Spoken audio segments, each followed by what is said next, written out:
Here we are, another edition of MTA Queensland's weekly newsletter.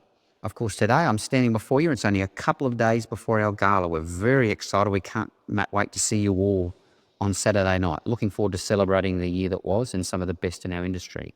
In terms of current trends across the industry, this week, new used car sales data has been released, and that's an interesting read. I encourage you to have a look at it. What does it tell us? It tells us that used car sales are down 3.2% in terms of sales volume.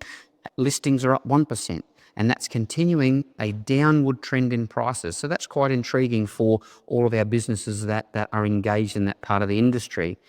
Of real interest, I think, with the changing world and changing technology is what's happening in the EV used car market. There's a lot of people with significant questions about how that will operate as EVs become more and more popular.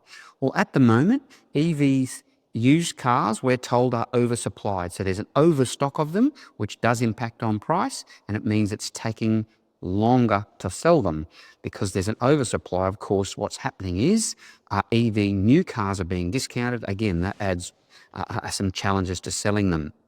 I think the breaking news is that with the Trump presidency, he's talking about significant tariffs on new EV sales from China.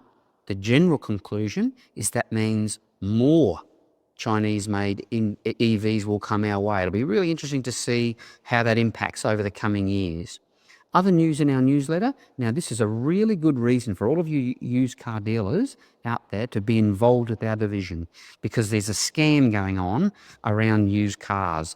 Prospective customers are demanding a report from a website which you won't have dealt with before. Our industry tells us it's a scam. Basically, they're after your credit card details, and you know where it goes from there. So have a look at the newsletter. It's worth being alert to these changing dynamics around cyber fraud.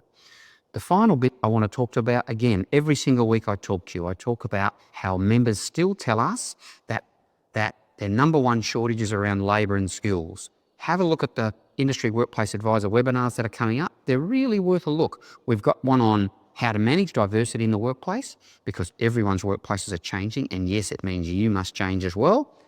But also there's some around retaining young people. Young people are wired differently today. So there's a webinar, you'll hear from some experts about what it takes to motivate and retain young people. It's genuinely worth attending. So it's a webinar, it won't take up much of your time.